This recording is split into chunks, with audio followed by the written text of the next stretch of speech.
You're welcome to the Policy Council. My name is Okwemi Agbaje. In this edition, I continue my engagement on policy, on economy, on leadership, on the potentials of Nigeria with another emerging young Nigerian. Someone who studied economics, who's a chartered accountant, but who has engaged himself with providing mentorship and career advice and dealing with issues of the political economy in the social media space. Enjoy the program.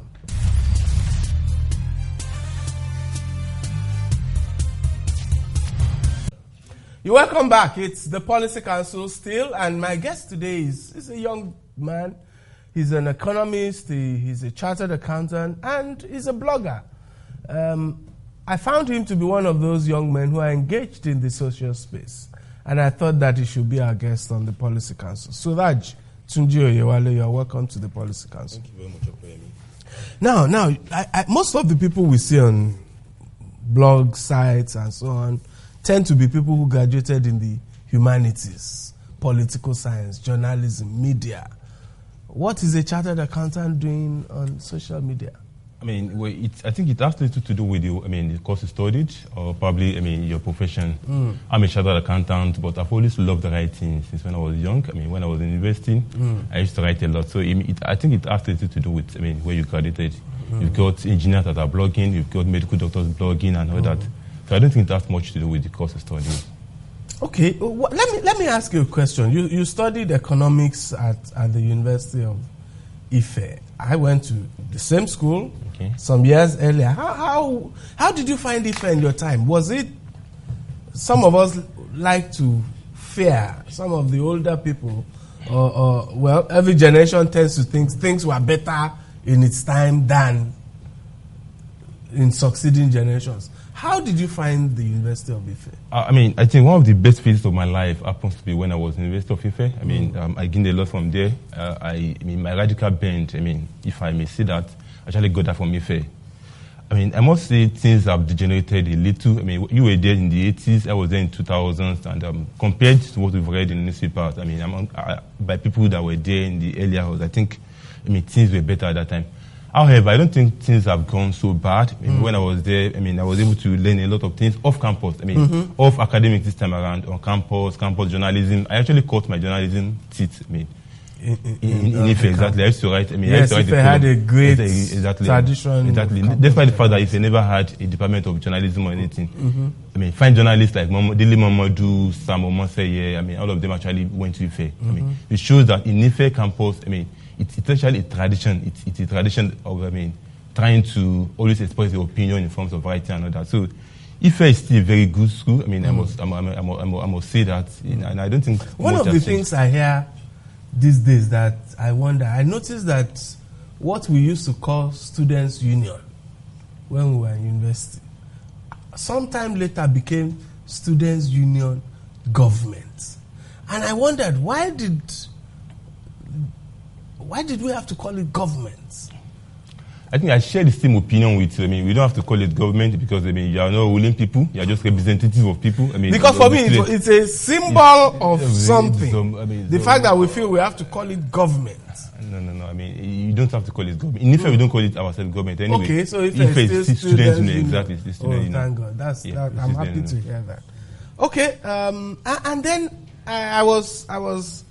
we were talking off camera, and I heard about an infamous article you wrote while you were a youth corper in Sokoto State. Tell us about that. Like I told you, I finished on Ife, so I was used to writing, expressing my opinions. My first article was published in Punch newspaper in May 2003, during the ASUU strike of 2003. So I become so used to expressing my opinions in newspapers and all that. So when I got to Sokoto State in 2007 for my NYSC, there were some issues around our state allowances, corporate allowances and all that. So I expressed my opinion in the newspaper. The article wasn't so nice to the governor Wamaku. He was just coming in then. And that was the height of the political tug of war between Alhaji Bafarawa and Wamaku. So they thought I was being sponsored by Bafarawa, and they called me. It was published in Sun newspaper, I think, of August 19 or thereabout in 2007. So I was called by the state government. They interviewed me. the NYSC queried me, why did you do this? And I told them I'd actually been used to express my opinions. I mean, I never knew the environment was so conservative over there. I mean, I'd been used to writing articles in the South. I mean, nobody cares about what you wrote. Maximum, somebody comes with a rejoinder. But, I mean, they just blew the whole thing out of proportion, and I was punished. I was actually posted to a place. For writing an article that was offensive to the state government, I was posted to, somewhere, Niger Republic border, where I couldn't have access to newspapers or internet or something. That was punishment they meted at me. But it's just, I'm not sure that's the best way to approach such.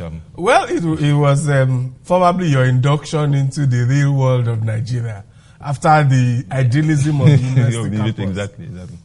Okay, let's take a short time out. I'm talking to Suraj Tunji Oyewale, a youth activist, I would say, an economist, a chartered accountant who works in the oil sector. We'll be right back. Who knows Abi better thing? Abi who know like better thing? All these fine things where they see so. Now money government they take do now. Abi, I say, it's like, excuse me, I dey pay my tax. I dey do it thing, I dey pay my tax. Say you don't pay your own tax. If you pay your tax, I pay oh. Pay your tax. It's your civic responsibility. It's your duty. It's the law.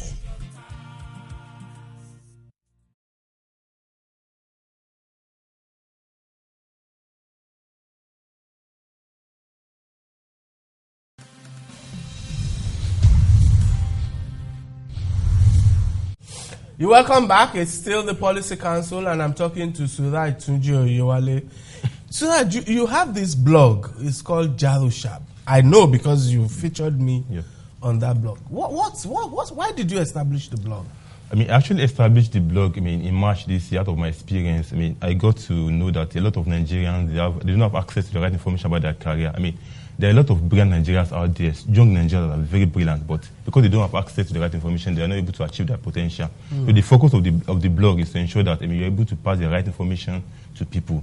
So we feature people that have excelled in their careers, people like you, people like we featured Mr. Shegun Adeniyi of this day. We featured Professor Pius Adesami, Professor Farouk Ferogi, Mr. Ani Yusuf, MD of Accenture, Akim Uyolo of Stanbic IT, BTC, a couple of guys like that. We actually feature them so that people can actually benefit from it. It's actually about career development. Careers, mentorship. And, but you also said political economy.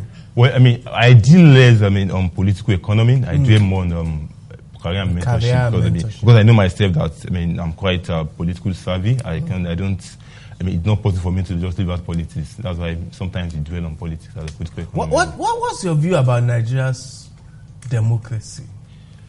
We got the new dispensation started in 1999, and I think we're actually moving. You may not see the pace may be slow, but I think we're actually moving. Nigeria's democracy is actually, is moving. We are not there yet, but I think we are progressing. It doesn't. America did not become what they are today in 50 years, in 70 years.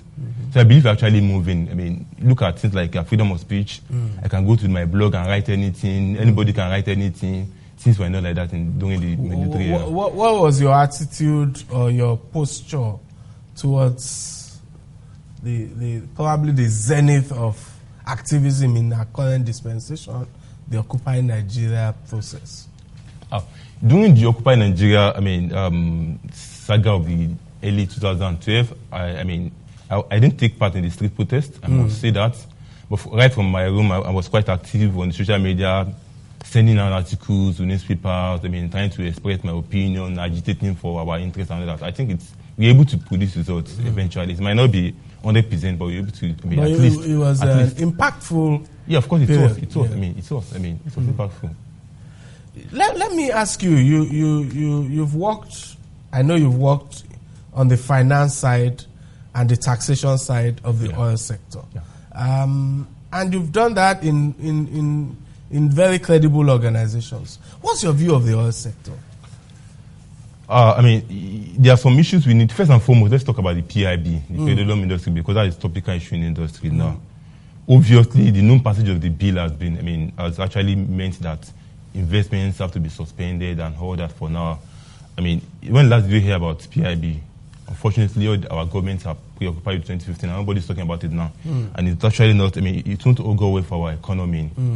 But the PIB document, the impact in terms of, like you said, declining investment, or the oil majors selling out. Exactly. I mean, the Shell, oil production. The Chevron of this world, I mean, selling up their asset and all that. Although, I mean, the local indigenous participants are actually taking up that asset. And it's, I mean, if you look at this from that angle, you may see it as a positive as well. But PIB General, I've looked at the document. I mean, I've actually did the review of it on my blog, and I think it's a positive, I mean, development for Nigeria if actually passed. Although there's some gray areas there, like the areas of gas flaring that was not properly addressed. A lot of people believe that the sanction date is just a slap in the wrist. I mean, it depends on, I mean, who you are talking to. Then there are some other issues there, like issue of I'm a tax accountant, so I actually try to look at it from a fiscal perspective as well. I mean, the tax regime is going to, I mean, it's going to repeat the PPT, and there's going to be a new tax called the Nigeria Hydrocarbon Tax. Overall, I think it's, I mean, PIB is a good development for Nigeria. I was concerned though about the powers of the minister in that law. They seemed designed to make the minister so king, powerful. I mean, or maybe the queen of the oil sector. Yeah, I mean, I think I have to agree with you on that extent, and I hope they are going to think out with the bill more before the. Because what we need, I don't know what you think. I think what we need are autonomous institutions that are going to run it. I think I agree with you on that aspect. That, I mean, the powers confined of the minister in the current form of the bill is not. I mean, it's probably too powerful. I mean, I think I expect them to do some adjustment to that before the final passage of the bill. Excellent. Let's take another time out. I'm talking to Suraj Tunji Oyewale.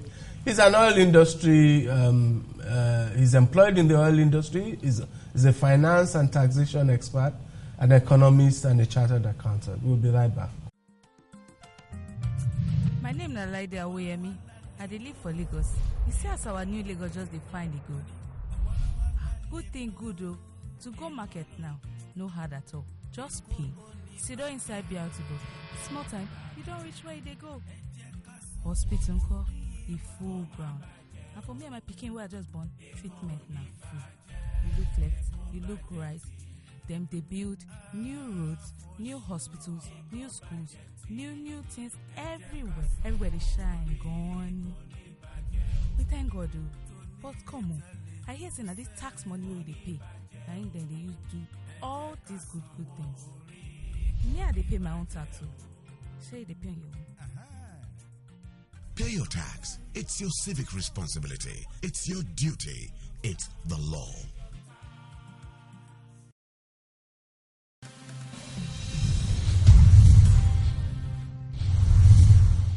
You're welcome back. It's still the Policy Council. Suraj, let me go back to Occupy Nigeria. Okay. Not Occupy Nigeria in particular, but the arguments underpinning Occupy Nigeria, which was government's attempt to remove the oil subsidy, deregulate the downstream petroleum sector, and as it were, try and create a fully liberalized downstream sector dependent on demand and supply and trading. Yep. What's your view on that argument? I mean, ordinarily, there's nothing wrong in having a deregulated, sector. Oil sector. There's nothing wrong in that because if market forces dictate things, I think it's good for it's good for everybody, and the prices are going to come down theoretically. And but the issue now is some structural imbalances. Things the government need to put in place before market forces are able to work. They're not on ground.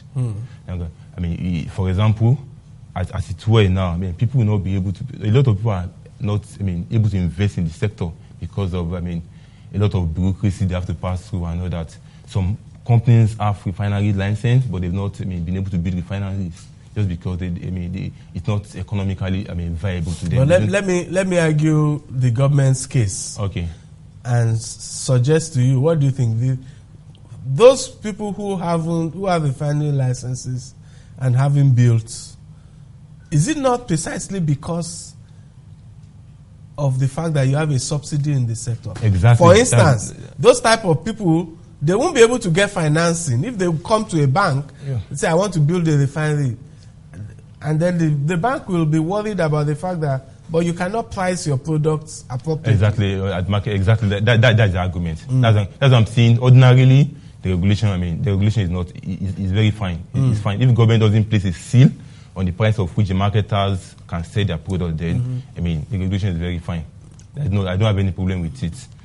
But, the argument of the people against, in terms of social factors, exactly, transportation, we are all producing the economy. We should have something from the sector. We should have something from the sector. The government should be able to. Their fear actually is that the prices are going to go up. Obviously, it's going to happen in the short term. But when competition sets in, I'm very sure it's going to. The prices, everything is going to be. It's going to reach equilibrium, and the prices are going to come down. But probably because Nigerians, because of our experience in the past, with and government, no trust. So that's why people actually, not supportive of the. Let's discuss one or two other issues in the oil sector. For instance, we now have this phenomenon of oil theft. We have global oil prices looking more uncertain. Yeah. What do you think about those issues? Is Nigeria vulnerable, in your view, to developments in the oil sector, both locally and internationally? Of course. The mainstay of our economy, is still the oil sector. That was the government. That's the biggest spinner. Forex spinner for Nigeria. So obviously, we are. What happens is dependent on what happens at the global market, global oil markets. So that said, there is the issue of oil theft, because everything still boils down to laxity in government. Because you hardly hear of oil theft in other economies. In other economies, it's something that is quite, common here. It looks to me like a government-sanctioned. Some people believe transfer of resources. Honestly, you have to agree with those people that say that, because if people can steal oil and the government are helpless about it, then there is problem. There is problem. So I believe government, it still boils down to government sincerity. If the government are able to block all the loopholes, all the avenues for all these, then I believe things are going to be better for us. Let me ask you my final question in this segment. Okay. Who are your role models? Who are your mentors? Who are the people you look up to as a young Nigerian in the Nigerian economy? Let me start from when I was young. I grew up in Kwara State, or precisely. That was where I spent the first 8 years of my life. There was one man, Dr. Femi Adekaye. I don't know whether you know him. The banker. Yeah, the banker. Commerce Bank. Commerce, exactly. Field Bank. I wanted to become a banker because of me. We share the same neighborhood in Kwara State. We're from the same, almost same compound. So when I was going, I used to see him, and I looked up to him as a banker. But along the line, I changed my career path. I never wanted to become a banker again. And so today now, I think the people I look up for, of course, one of them is Mr. Wale Tinubu, the MP for Orlando. One thing you have to give to him is that it's very hard for somebody to be a top player in Nigeria's oil sector like that. And at least overtly, you don't see him in political gatherings. He minds his business. He's quite humble. He does his business decently. I worked with him for 4 years, in his company for 4 years, and I actually monitored it from close. And I think he's one very, very brilliant corporate player. So Mr. Wale Tinubu is one of them. They have got my brother Akim Oyewale of Stanbic IBTC. It's another one, person I look forward to. You talk of, Mr. Fola Adeola, MD of GTB. You worked in GTB for so many years, and I'm sure you know what I'm talking about. He was in his 30s, 32 or 33 when he set up GTB alongside Tayo Adeola in 1989 or thereabouts. For somebody to have that vision, he was at the top level of Nigeria, of corporate Nigeria for more than 20 years, and there was no blemish. So these are people we look forward to. You can talk about at the Peter side too. You have to respect at the Peter side as well. Although in recent times, a lot of his political comments are not going down well with some people, but you can't take away his brilliance, his efforts. I wrote an article in my blog where I labeled him the father of investment banking in Nigeria. The Subobin Balogun of this world may be the grandmaster, but I think at the Dubida side, we defined it. So, he's another person I look forward to. Okay, interesting. Very good list, I must admit. Let's take a time out. I'll be back with Suraj Oyewale. My name is Femi Durojai. Welcome to the New Lagos, where things are improving every day. I work on the island and live on the mainland. But that's no longer a problem. With improved roads, I get to work faster. Sometimes I even leave my car and use the BRT bus, which is comfortable, fast, efficient, and reliable. After a hard day's work, the nights and evenings are even more fun. the streets are better lit, and the city is more secure. So I can catch my phone in peace. I pay my taxes because I want to continue enjoying the good things a big modern city like our Lagos brings. So it's my taxes that makes them real. Have you paid your tax? Pay your tax. It's your civic responsibility. It's your duty. It's the law.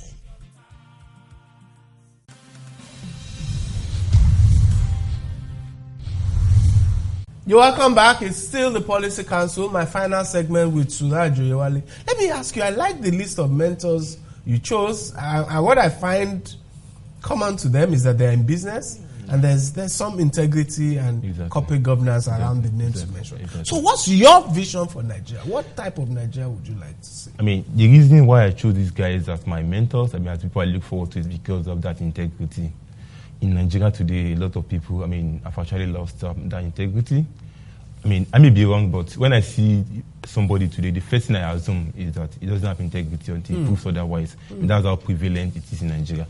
So that's the culture we're trying to build in Nigeria, a culture of integrity, a culture based on honesty, hard work. And I believe we can do it. I mean, that's my vision for Nigeria, to ensure that, I mean, we youth of today, I mean, our actions are based on integrity, honesty, and all that. So it's something actually, I mean, I like that. Now, what's your assessment of, because you tied into the next question I was going to ask. How will we get that? What will youths, young people like you, how will we build that Nigeria of integrity?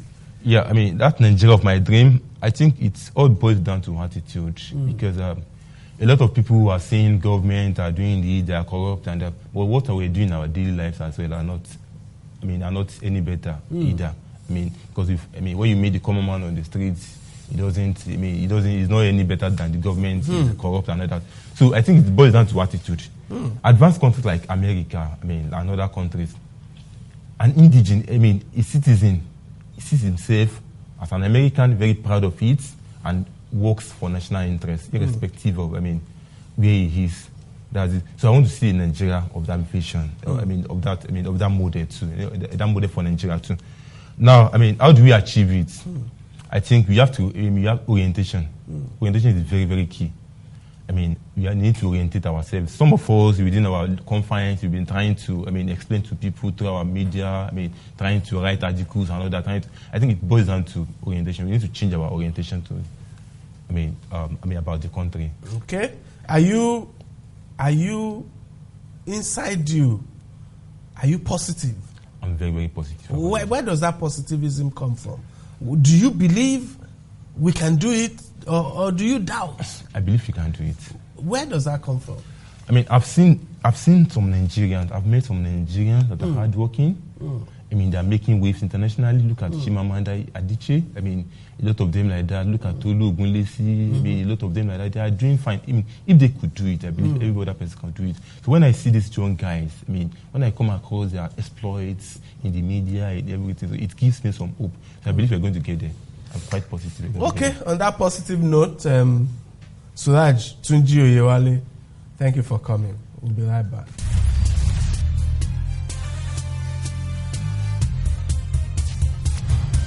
My guest's vision is of a Nigeria that is performing, and that is performing based on integrity.